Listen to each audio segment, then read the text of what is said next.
Pecamos muchas veces los que trabajamos en experiencia de andar con la Biblia, ¿no es cierto?, de UX en el brazo y de tratar de aplicarlo siempre como la misma receta a todo. Creo que hay un gran error. No hagan lo mismo siempre, no siempre la misma receta, sino que tiene que ver mucho con los desafíos del negocio, la realidad tecnológica y cuál es el valor que puede aportar un equipo de experiencia dentro de ese producto.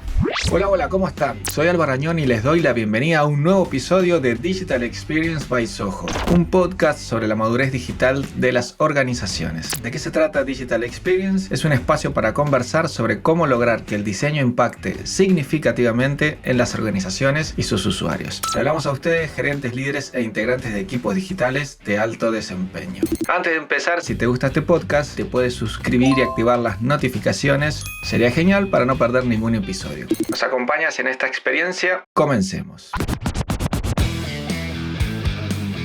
El tema de hoy, y estamos con un gran invitado para conversar sobre eso, es cómo la inteligencia artificial está revolucionando el diseño de las experiencias de usuario y también el marketing, junto a Gustavo Sotomiño. ¿Cómo estás, Gustavo? Muy bien, encantado de tener esta conversa. Tenemos varios cafés pendientes y yo creo que uno pudiese juntar los cafés y los pone en una de esas tarjetitas, juntaríamos varios cafés gratis de los que nos debemos. Así que encantado de estar acá y conversar.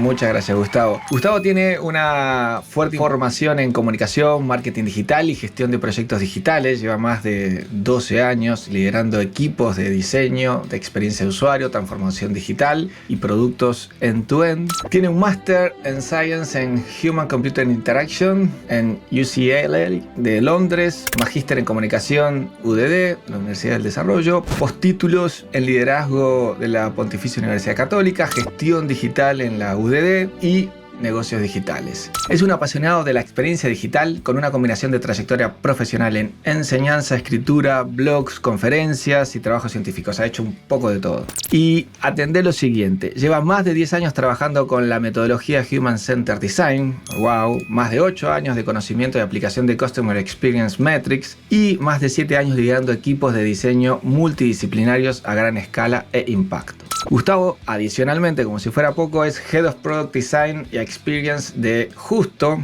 esa startup que después él comentará un poco de qué se trata, una empresa tecnológica chilena que se hace cargo de todo el proceso de venta digital, ¿sí? Muy a grandes rasgos, desde la toma del pedido, e-commerce, servicio de entrega, etcétera, etcétera. Básicamente es un one-stop shop. Además, y como si fuera poco, es profesor de la Universidad de Chile y en la Universidad Católica de Chile, que creo que también me soplaron por ahí que fuiste elegido como uno de los mejores profesores de la cátedra unos años recientes. ¿Algún otro dato, Gustavo? Se me acabó un poco el tiempo.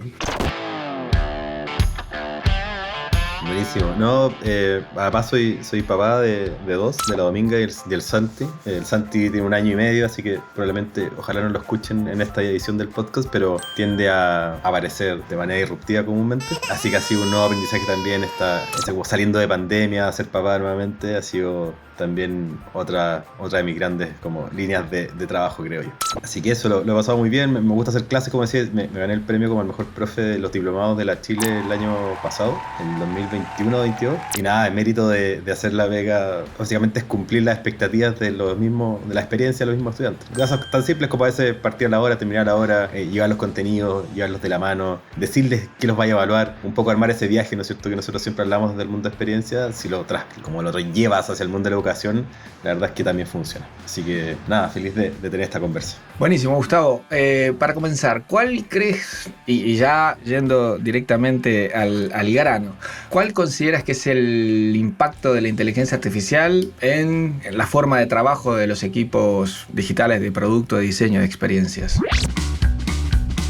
Creo que debo partir con 2 disclaimers. Uno, creo que todo esto obviamente, el tema de la inteligencia artificial lleva años de desarrollo, ¿no es cierto?, a nivel, sobre todo a nivel más técnico. Y hoy día, sobre todo, trasladándolo o llevándolo al mundo de experiencias, creo que tenemos que nombrar sí o sí a este modelo, ¿no es cierto?, de Dunning-Kruger, donde uno dice, estamos parados dentro de un pic donde creemos saberlo todo, pero en verdad estamos muy en pañales, ¿no es cierto?, no siguen entendiendo qué es lo que está pasando. Entonces, ¿qué es lo que uno ve en el mercado? Que aparecen nuevos desarrollos, que aparecen 50 plataformas todas las semanas y que el mercado de la experiencia empieza a decir, bueno, ¿cómo esto me impacta? ¿Okay? Entonces vamos a hablar desde esa tensión, no desde lo técnico, sino más bien de cómo entender, de mi entendimiento particular del mercado y de cómo se están llevando estas conversaciones, ¿no es cierto?, de un lado a otro. ¿Por qué menciono a Dunning-Kruger? Porque creo que es importante mencionar que tampoco soy un experto en inteligencia artificial, pero sí he estado en la tensión de poder estar probando cosas, ver cómo reacciona el mercado y ver aplicaciones de ella, y me siento medianamente preparado para que tengamos esta conversa. Entonces, para responder tu pregunta respecto al impacto, creo que hay tremendo impacto. Hoy día, sobre todo, va a haber un tremendo impacto en todo lo que son los productos digitales, son las líneas como de Software Factory,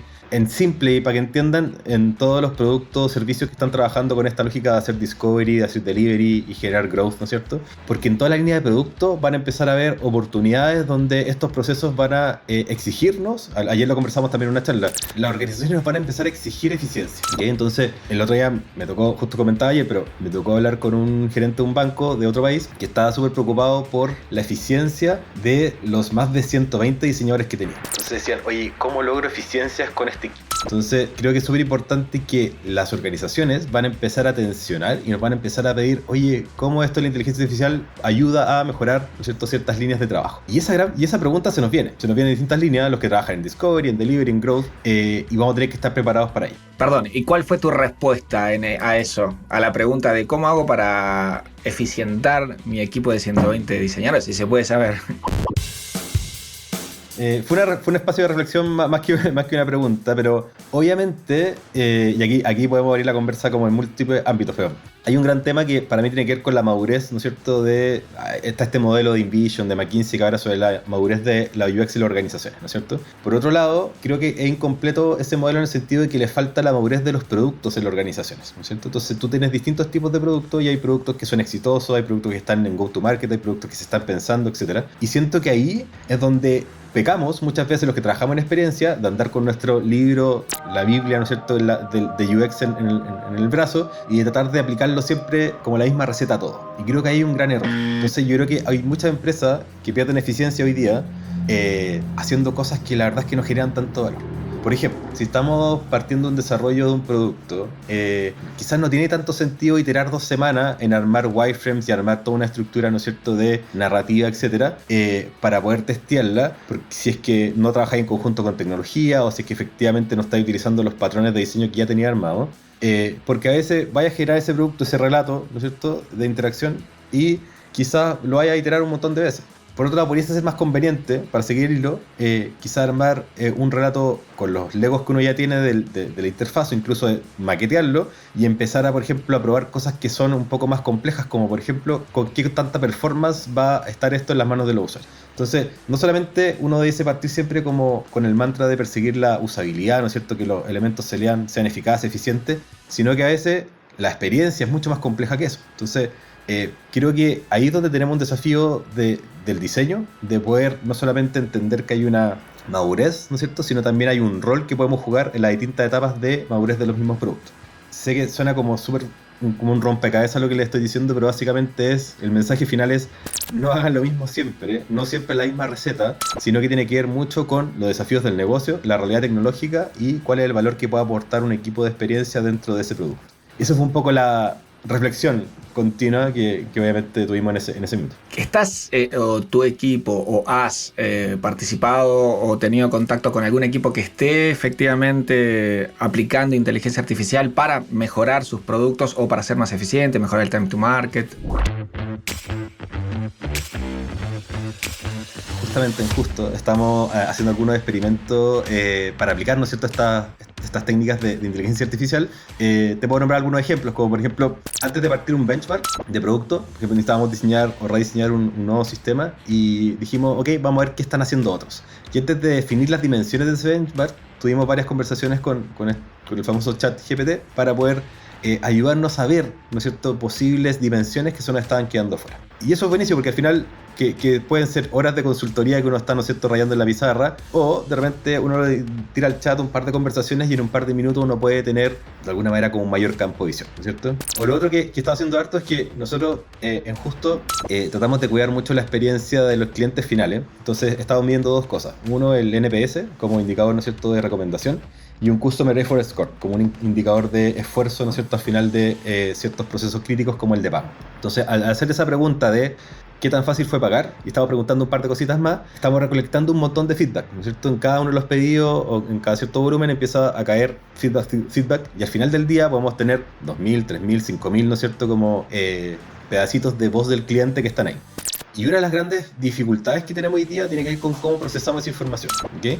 Porque por lo general, el procesar volúmenes de este tipo, existen modelos anteriores que te permitían clusterizar o encontrar patrones, pero al final del día lo que quería encontrar es algún patrón especial que te diga, por ejemplo, que en Perú está fallando este medio de pago o está fallando tal tema. O con este arquetipo de personaje está funcionando mal tal o cual recomendación o proceso o botón o lo que fuere. Exacto. Entonces, básicamente lo que tenemos ahí, y antes lo tenía un poquito más manual, que era una discusión semanal respecto a todas las cosas que se habían levantado y íbamos de a poquito, ¿no es cierto?, como tratando de ir tirando héberas, ¿no es cierto?, para poder encontrar algo de valor. Y ahora lo que estamos haciendo son experimentos muy simples, pero básicamente conecté la API de ChatGPT, ¿no es cierto?, a Google Docs. Y estamos haciendo algunas como inyecciones donde yo puedo agarrar grandes volúmenes, por ejemplo, las columnas de país, las columnas de los mismos comentarios, del score que nos ponen, y pedirle al chat que me haga una reflexión y análisis, ¿no es cierto?, de cuáles son como los patrones que encuentra, y además que me liste un orden o me haga una lista de accionables, ¿no es cierto?, priorizados por criticidad. ¿El resultado suena bastante humano, digamos? ¿Suena razonable?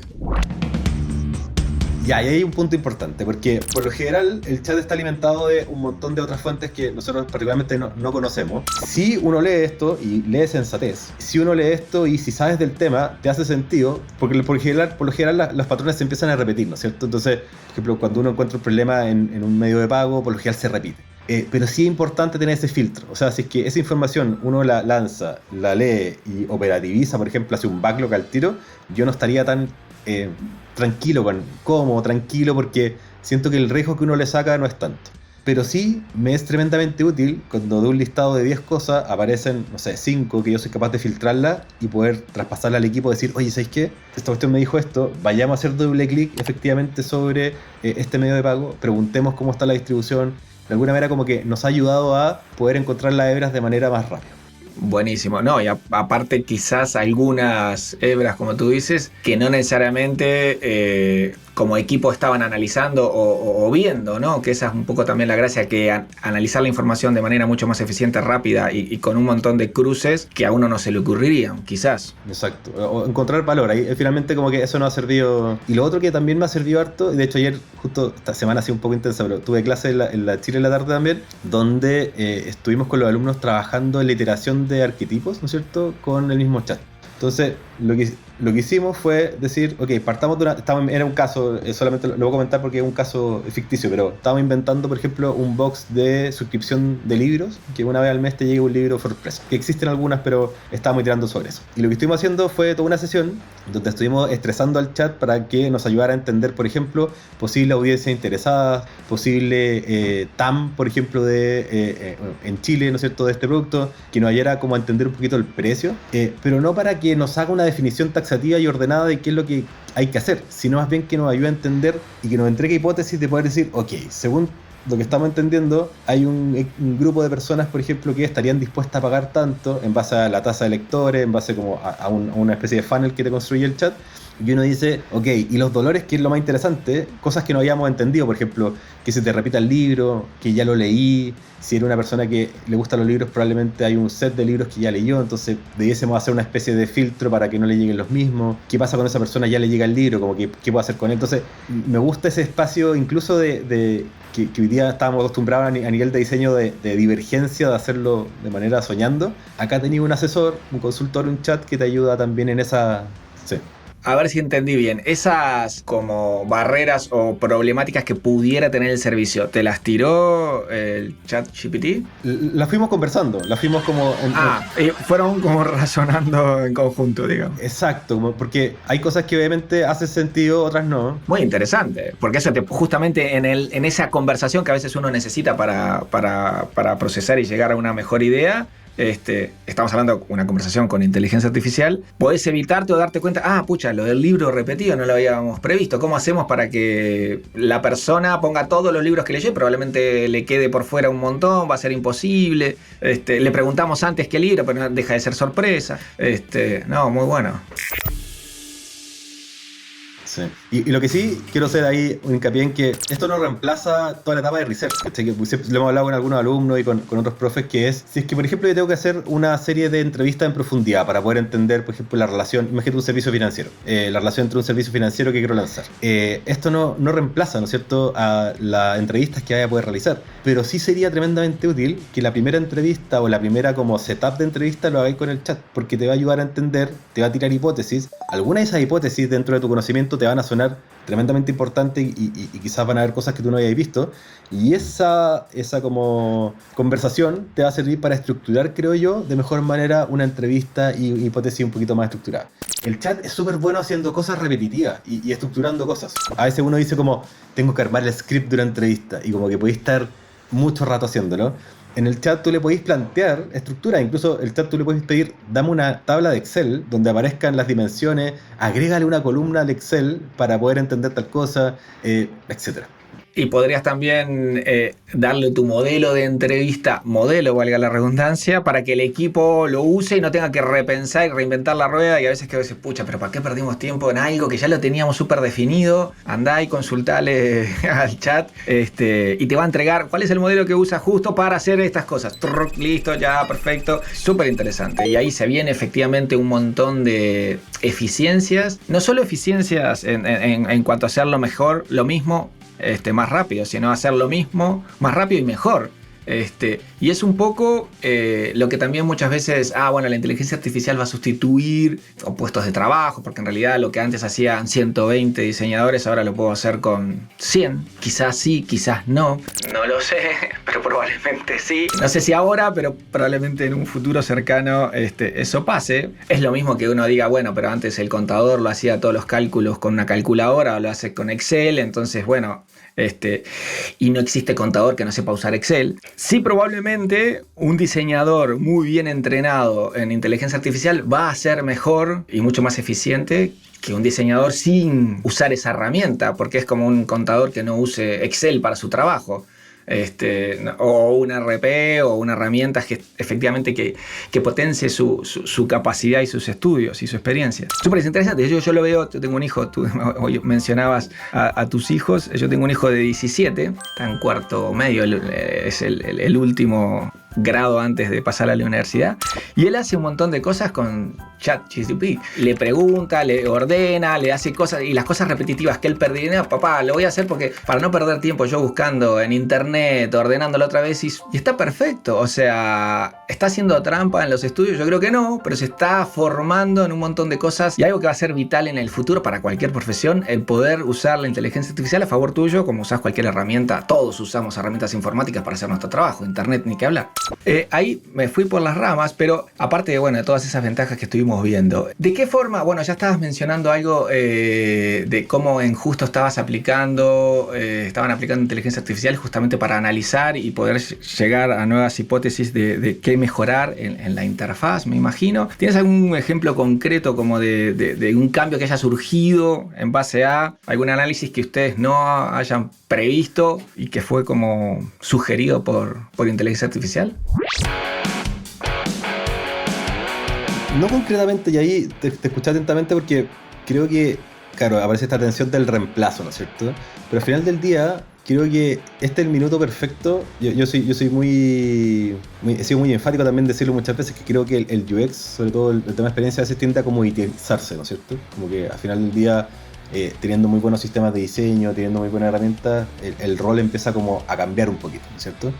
Dicho eso, creo que ese nuevo rol o esa nueva visión un poquito más estratégica es la que te va a permitir a ti enfrentarte con estos, ¿no es cierto?, como herramientas de inteligencia artificial para poder discernir dónde está el valor o no. Entonces hoy día, te digo, no creo que haya habido un cambio importante, alguna recomendación así como demasiado importante en lo que ha recomendado el chat, porque tenemos gobierno, por así decirlo, de cuáles son nuestros funnels, de qué es lo que tenemos que hacer, de nuestro OKR, y al final siempre estamos pendientes de eso. Es decir, esto es una herramienta que te entrega información, pero va a ser muy raro que la herramienta te dicte una estrategia, ¿cachai? Y te diga, oye, de hecho, muchas veces, muchas de las recomendaciones que nos entrega el chat son como bien simplonas, ¿cachai? Como, te recomendamos llegar a tiempo con los pedidos. Naif, medias inocente. Sí, obvio, como que es parte de lo estructural de la relación del servicio, pero yo creo que la herramienta aún está lejos de entregar algo un poquito más acabado. También hay otro tema ahí que nosotros no le pasamos demasiada información al chat y que tiene que ver un poco como la realidad hoy día a nivel de los datos, ¿cachai?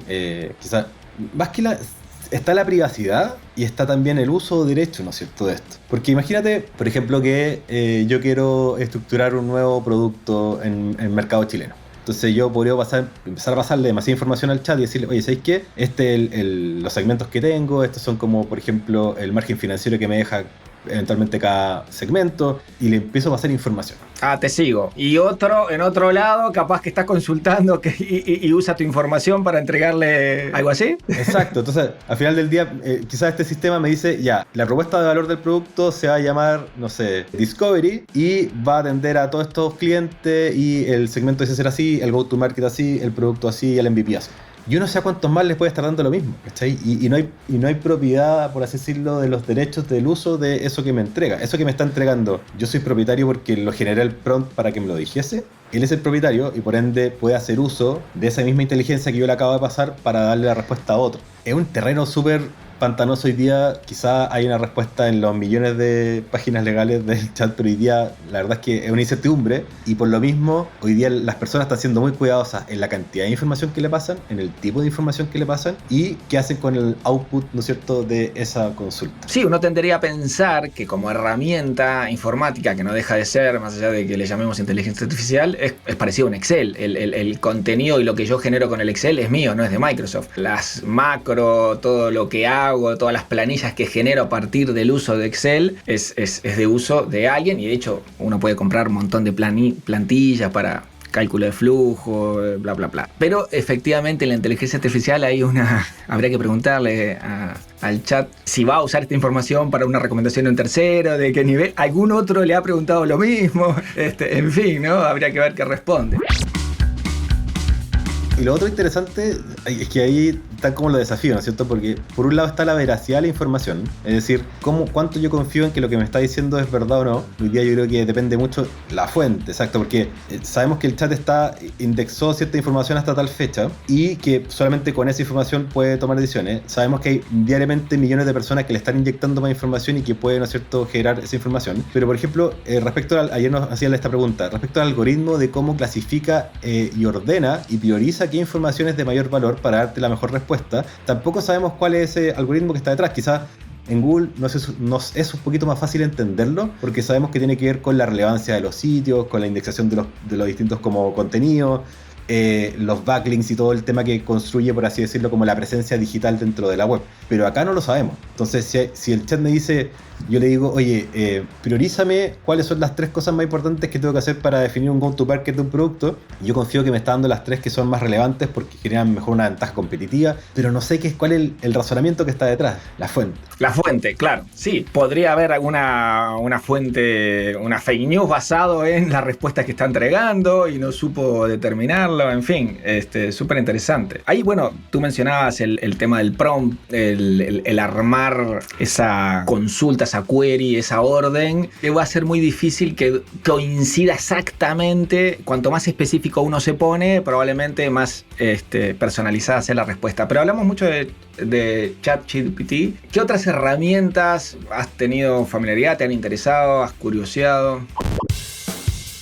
Sí, hay un par que puedo recomendar y quizás ahí pasaremos algunos links, pero si vamos a acercar al mundo de la experiencia de usuario, hay 2 tipos que me parecen muy interesantes. Una que tiene que ver con el acompañamiento en el diseño. Hay una que no sé si está funcionando, pero se llama Galileo, que básicamente, para que se hagan una idea, imagínate que está ahí en Figma dibujando algún tipo de interfaz simple, y uno dibuja, por ejemplo, una imagen, un texto y un botón, y Galileo es como una especie de... Como el clip de Microsoft para los...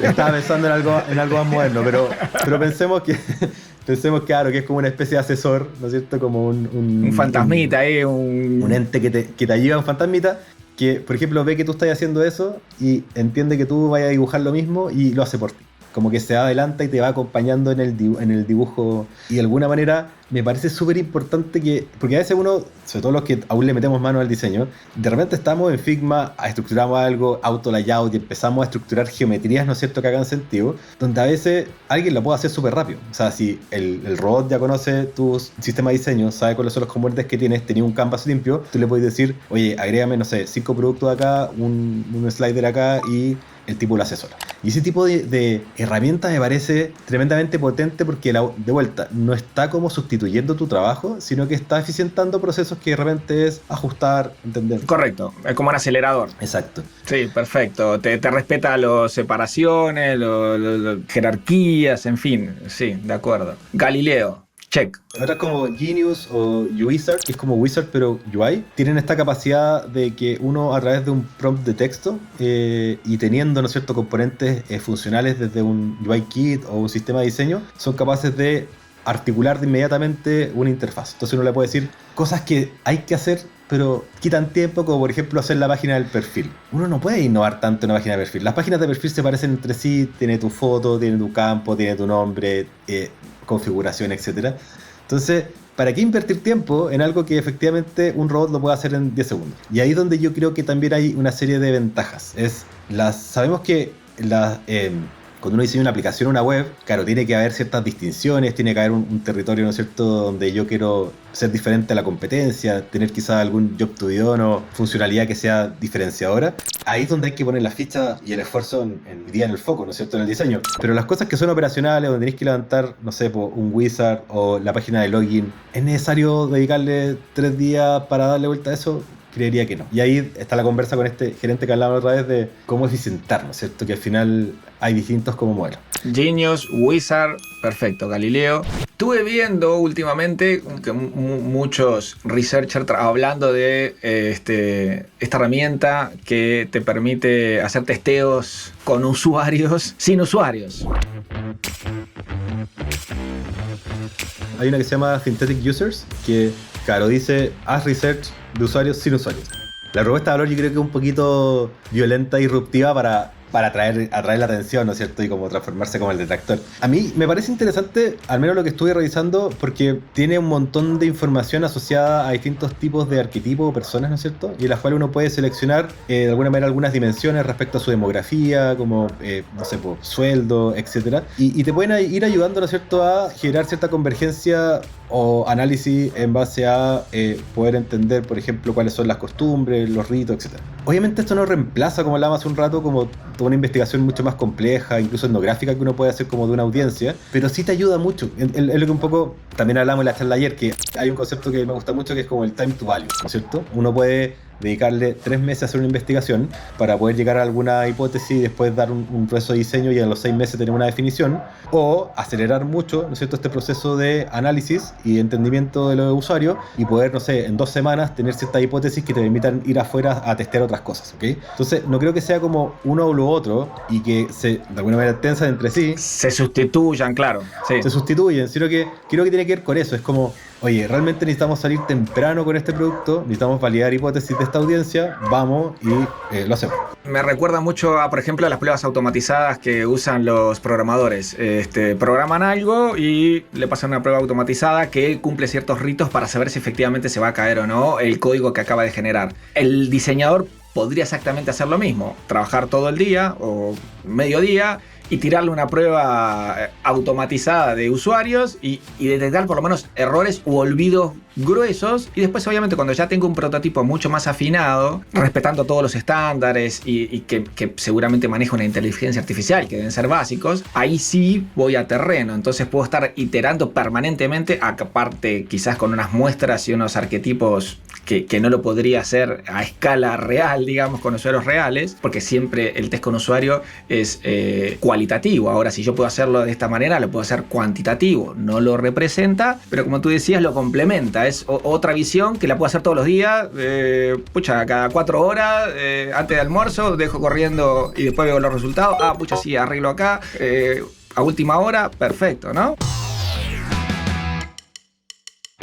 Sí, a mí me pasa mucho que por lo general las organizaciones o las que trabajan en organizaciones somos muy buenos para decir somos súper cliente céntricos y somos súper como centrados en los usuarios. ¿Testearon? No alcanzó el tiempo. Oye, ¿sacaron esto? No. Entonces, al final tampoco es engañarse, es decir, tenemos que ser rigurosos con nuestro mantra, ¿no es cierto?, de diseñar centrado en las personas, pero utilicemos estas herramientas para facilitar, ¿no es cierto?, y para acelerar ciertos procesos que hoy día, por la atención, o sea, perdón lo abrupto del comentario, pero hoy hay un montón de desvinculaciones, sobre todo en el mundo tecnológico, ¿no es cierto?, a nivel mundial, y el mantra de la eficiencia como que se nos viene, no es como que esto pasó ahora y se acabó, sino que es, hoy día las organizaciones necesitan ser más livianas, necesitan eficientar su proceso, necesitan, ¿no es cierto?, utilizar estas mismas herramientas para poder generar más valor, y el día de mañana, si uno sigue haciendo lo mismo, como decía Einstein, ¿no es cierto?, si sigue haciendo lo mismo, esperando los mismos resultados, está mal.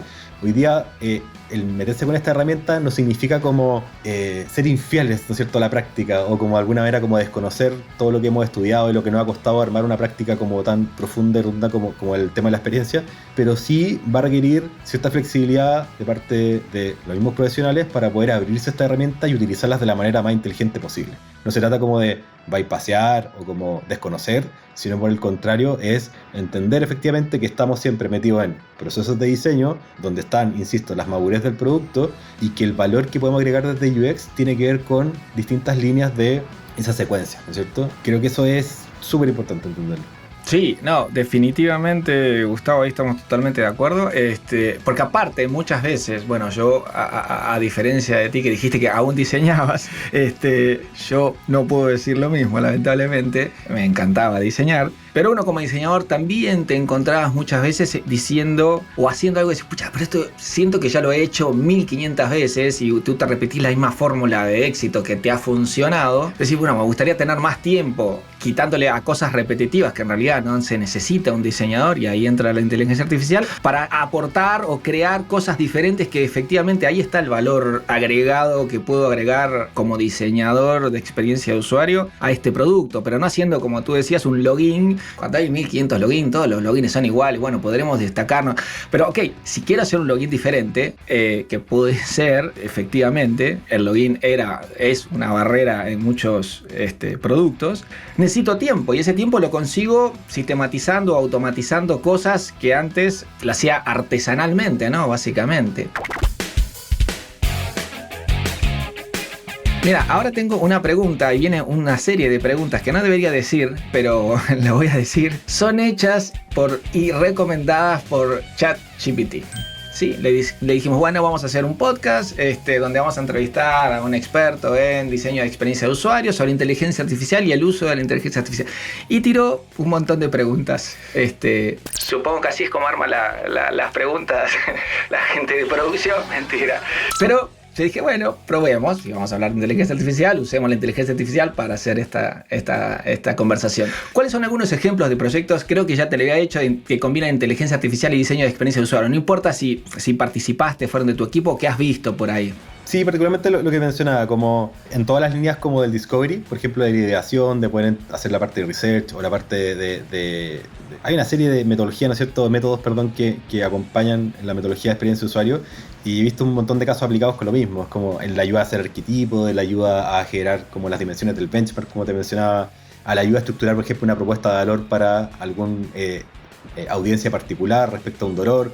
Incluso le he pedido que me ayude como a listar ciertos como jobs to be done dentro de un producto para poder entender efectivamente qué es lo que está detrás. Entonces, insisto, ahí un poco volvemos a la conversa anterior, pero hay que ser cuidadoso con ese output, pero hoy día uno es capaz de en cualquier, creía yo, etapa del doble o triple diamante de diseño, poder utilizar estas herramientas para poder consultar, hacer crecer o como abrir el campo. Ahí, bueno, mencionaste el triple diamante, probablemente la mayoría de los usuarios está acostumbrado al doble diamante. ¿Te animás a mencionar muy rápidamente el triple diamante? Sí, es una definición. O sea, sí, siempre he pensado que el doble diamante está un poquito obsoleto en el sentido de que, ¿no es cierto?, te ayuda en estos problema-solución.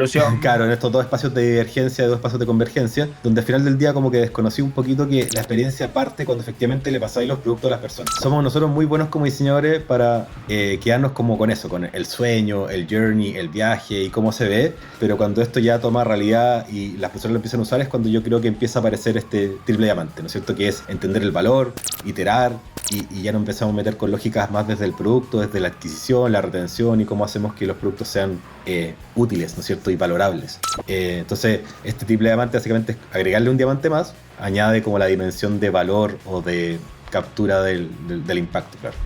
Otra de ChatGPT. ¿Qué consejo darías a un equipo de diseño, por ejemplo, esta empresa que mencionabas? Si dicen, bueno, pucha Gustavo, nos encantó la charla, el podcast, tu curso, ¿cómo lo aplicamos en nuestra empresa? ¿Por dónde partimos? Porque los diseñadores se miran entre sí, no tenemos idea. ¿Qué recomendarías? Va a ser un poquito de alto nivel, pero mi recomendación sería explorar. Hacer el diplomado. No, básicamente acá mi llamado principalmente como a más a los líderes de diseño o los gerentes, ¿no es cierto?, que tengan temas de experiencia, que es poder entender y hacer visibles estas herramientas. Creo que va a ser muy difícil, sobre todo a nivel cultural, contener a muchas personas que estén asustadas por el desarrollo de esta tecnología, ¿no es cierto? Entonces, hay muchas organizaciones que, por ejemplo, que yo estimo que el impacto en el UI va a ser tremendamente importante en los próximos, no sé, 5 años.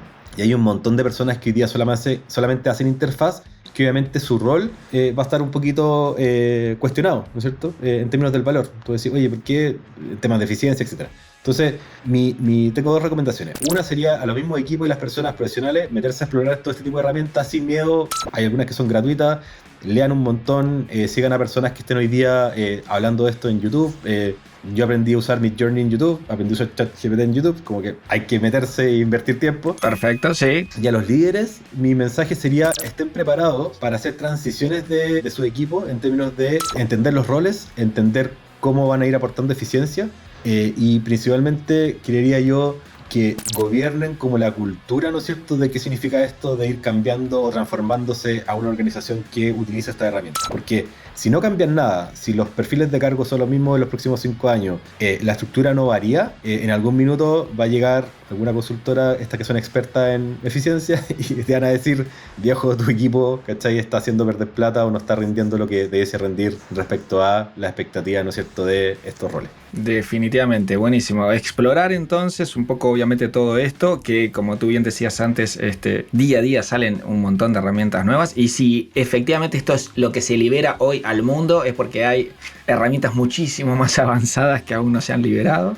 Y a los líderes me gustó mucho eso de redefinir un poco también la descripción de roles, cargos probablemente también, y la metodología de trabajo. Y obviamente también alineando todo esto a la filosofía y la cultura de la empresa, ¿sí? Que no por usar inteligencia artificial vamos a dejar de ser una empresa humana o centrada en el cliente, en el usuario. Es como decir, bueno, usar Figma no va contra, porque hay que diseñar a mano, ¿no? O sea, no, eso nadie se lo cuestiona. Y una última pregunta, Gustavo, para no quitarte más tiempo, que le hacemos a todos los invitados, no te creas que es que nos enteramos por ahí de algún big fail tuyo, sino que es algo que preguntamos siempre. ¿Tienes algún big fail que puedas compartir, que te haya enseñado algo, alguna forma de no hacer las cosas, algún golpe grande tuyo, de tu equipo, de alguien que hayas participado?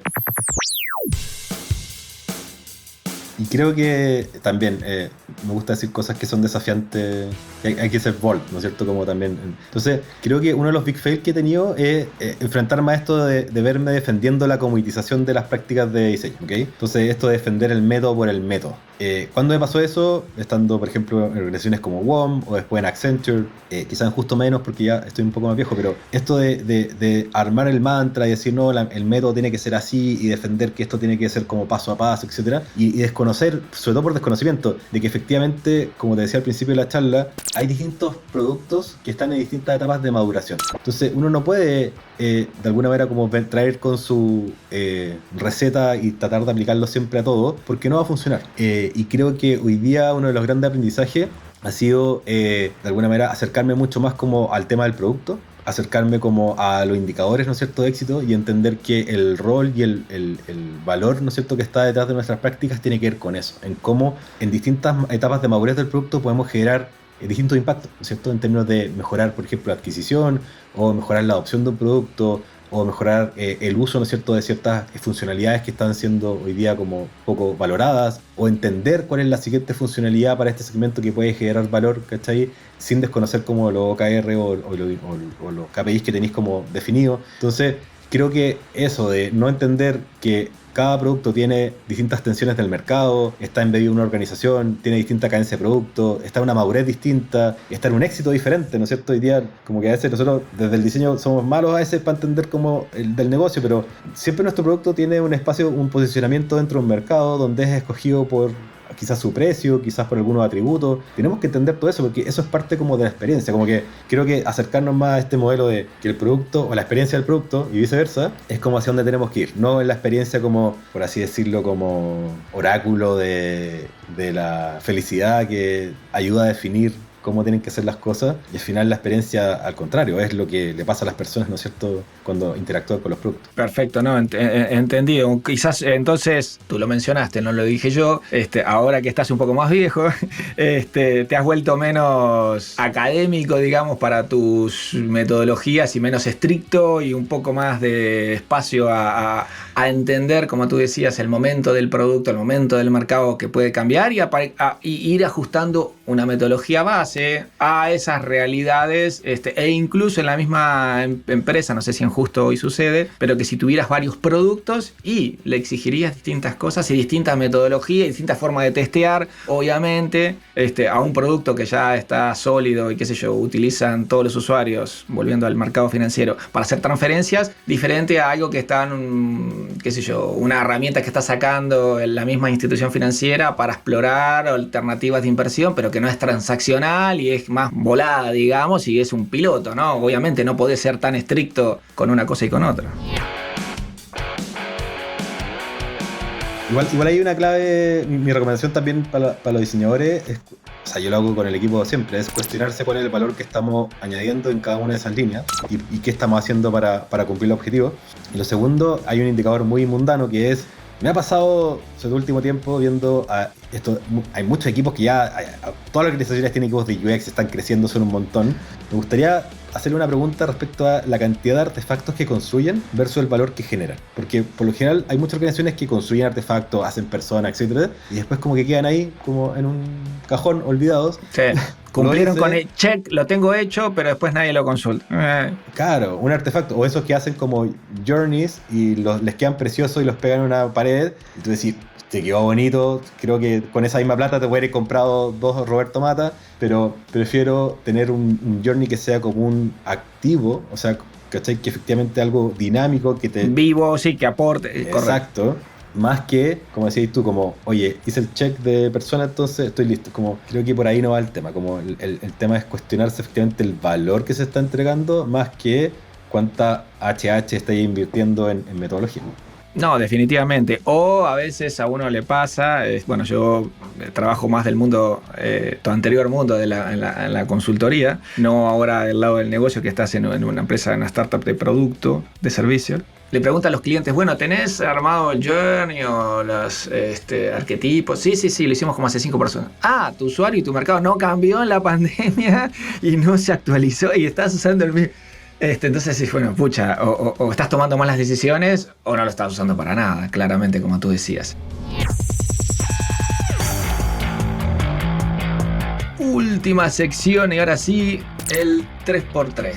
3 consejos en 3 minutos. Si tuvieras que darle a ese líder de equipo de diseño, como estabas conversando recién que tuviste una conversación, 3 consejos para incorporar las simples, fáciles, accionables, la inteligencia artificial en sus equipos. Creo que algo así ya te habíamos dicho, el chat, y era la pregunta del chat GPT, se ve que escucha el podcast. ¿Qué le dirías? ¿Cómo partir para incorporar eso en sus equipos? Mira, mis 3 consejos serían, primero, que algo de ese es un mantra, no poner la carreta delante de los bueyes. Eso quiere decir, no se vuelvan locos tratando de implementar tecnología donde no tiene sentido. Yo veo con mucha pena y a veces rabia la implementación de muchos chatbots, ¿cachai? Que si cumplen con la promesa de, por ejemplo, eficientar y ser resolutivo, etcétera, y al final lo único que hacen es que te contestan, te ponen un tiempo y te dan una respuesta y no te dejan seguir avanzando en la conversación. Claro, tenés indicadores increíblemente buenos de resolutividad, increíblemente buenos de servicio, lo atendiste a todos y a todos le resolviste, pero al final está siendo pésimo. Entonces, mi primer mensaje sería: entiendan bien cuáles son como las necesidades, los jobs to be done que están detrás de cada una de las partes del ciclo de vida y relación de tus productos, y en base a eso empezar a descubrir cómo puedo resolver esos jobs, ¿okay? No hacerlo al revés, no como traer el robot de inteligencia artificial y va a hacer cosas y después inventar casos de uso, que eso pasa mucho y creo que ese es un error. Al final, sobre todo para los que toman decisiones, convencer a la organización de generar esa inversión va a ser cada vez más difícil. Convencer a la organización de generar un OPEX para que funcione un robot donde no tenéis claro como el caso de negocio va a ser tremendamente más difícil. Y efectivamente creo que no hay tanto valor ahí, porque si en verdad, yo creo mucho en esta triada, ¿no es cierto?, de lo deseable, de lo factible y lo viable. Si no tienes ese triángulo resuelto, la verdad es que no tiene sentido aventurarte aún en esta herramienta. Enfócate en el equipo y enfócate obviamente en ver qué posibles eficiencias puedes lograr hoy día con lo que está disponible. Ya, perfecto, entendido. Entender el primero, el por qué, para qué lo voy a traer y no al revés, el job to be done. Perfecto. Segundo, creo que hay un tema que también vengo hace varios años tatuándome, que tiene que ver con esto del relato, ¿no es cierto? Creo que es importante hoy día, antes de, prepararte para estas tecnologías, porque al final estas tecnologías de inteligencia después te van a permitir generar muchas eficiencias también, como en la automatización, ¿sí? Onda, por ejemplo, yo puedo saber que Álvaro se está metiendo menos o que está usando poco, ¿no es cierto?, su internet, o que está traficando en ciertas líneas. Entonces es posible que Álvaro deje de ser cliente nuestro en nuestra empresa telefónica y se vaya a la otra, y por ende lo voy a clusterizar de manera automatizada y voy a generar una relación un poco más directa con él. Quizás le ofrezco un cambio de key, ¿cachai? Como que, pero ¿para qué es importante antes de que llegue una consultora a venderte este monstruo? Es entender bien cuál es el relato que tienes tú con tus clientes respecto a tu producto y cómo se va generando esta conversión relacional. Es decir, cuáles son tus éxitos en términos de cómo lo atraes, cuál es la definición que tienes como de digitalización, cuál es la definición que tienes de, por así decirlo, adopción, de uso, etcétera. Creo que mi segundo, quizás muchas organizaciones ya lo tienen, pero recordando mi periodo consultoril, muchas no lo tenían, de estructurar, ¿no es cierto?, este viaje de puntos de contacto y sobre todo relacional, que te permita a ti después hacer una gestión activa de eso. Creo que si tú tenías un muy buen viaje preparado en términos de cómo llegan los usuarios, qué es lo que tienen que hacer, cómo se define el éxito, qué tienen que hacer antes de los primeros 7 días, cuáles son las 3 funcionalidades que tienen que tener dentro de los primeros 4 días de uso, qué pasa si es que no haces todo ese proceso. Si lo tenéis listo, engancharle después cualquier herramienta de inteligencia artificial va a ser un placer y va a ser un golazo. Si es que no lo tienes, vaya a comprar un problemazo, porque al final vaya a comprar tecnología que no te va a empezar a rendir, el directorio o gerencia te van a empezar a preguntar qué pasó con esto, y al final creo que ese es el segundo consejo, como aprovechen este espacio antes de que llegue esta tsunami de tecnología para poder tener una muy buena estructuración de tus productos y relatos. Perfecto, buenísimo. ¿Y el último? Último, básicamente, y puede ser el más mundano y simplón, pero es salir a explorar. Básicamente, desafiar las prácticas que existen hoy. Al menos, quizás los que estamos en startup nos es un poquito más fácil, sí es un poquito más fácil, porque tenemos libertad para poder meternos en una aplicación, enchufar cuestiones, probar un SaaS nuevo que está saliendo, integrarlo o no. No tenemos que pasar por fiscalía, ni legal, ni un montón de otras, quizás legal sí, para que no se enojen mis amigos de legal, pero no tenemos que de alguna manera como mover a toda la organización para poder hacer alguna implementación. Entonces, los que puedan y que puedan iterar, hacer experimentos, probar estas tecnologías, siendo cuidadosos también con lo que hablamos delante, como del tiempo, o sea, de la privacidad de los datos, de los temas más como legales, pero sí que exploren. Cada vez que salga algo nuevo, lo descubran y que tengan ese espíritu de que para después no los pille mal parados, ¿cachai? Cuando ya esto empiece a explotar. Buenísimo, buenísimo. Anoté y me llevo un montón de tips para nuestro equipo, así que esto fue una consultoría gratis que acabas de hacer, Gustavo. Lo del podcast en realidad es una treta, claro. No, ahí te vamos a avisar cuando esté. Este mes estamos en el mes del diseñador, el capítulo está grabado en abril, el 27 de abril es el día del diseñador. Así que bueno, muchísimas gracias, Gustavo, por esta conversación, por tu tiempo, por tus consejos, experiencia y definitivamente, bueno, nos vamos a tomar ese café. Así que muchísimas gracias nuevamente, Gustavo. Mucho éxito con Justo y con todo lo que te depara la vida profesional tan fructífera que tienes. Muchísimas gracias. Buenísimo. No, encantado, Álvaro, de conversar. Insisto, y para cerrar también, esto está como cambiando todos los días. Espero que cuando salga esto al aire ya no estemos obsoletos y estemos hablando de cosas que ya no existen. No. No, pero lo importante es que se hace esta conversa con el ánimo también como de explorar, no es de una mirada del experto, sino bien como de alguien que está tratando de hacer convergencia entre estos distintos tipos de cosas. Así que encantado. Los que quieran seguir la conversa, yo escribo harto en LinkedIn, así que si quieren me agregan o me buscan. No me sigan en Twitter porque alego mucho y básicamente ese es mi rol allá. En LinkedIn van a encontrar cosas un poquito más interesantes. Perfecto, yo definitivamente te sigo y siempre estoy atento a tus posts. Llegamos al final del episodio, pero antes, si tienes comentarios o si te quieres poner en contacto con nosotros, puedes hacerlo a través de hola@soho.lat, L-A-T, o seguirnos en nuestro LinkedIn @SohoHumantech. Soy Álvaro Añón y agradezco a Delphi Cioana, Salva Luca, Juli Cabrera en el equipo de producción, ChatGPT también, y a Fede Ferreira en la edición. Y recuerda que si te gusta este podcast, te puedes suscribir y activar las notificaciones para no perderte ningún episodio. Nos escuchamos en un nuevo Digital Experience. Muchas gracias.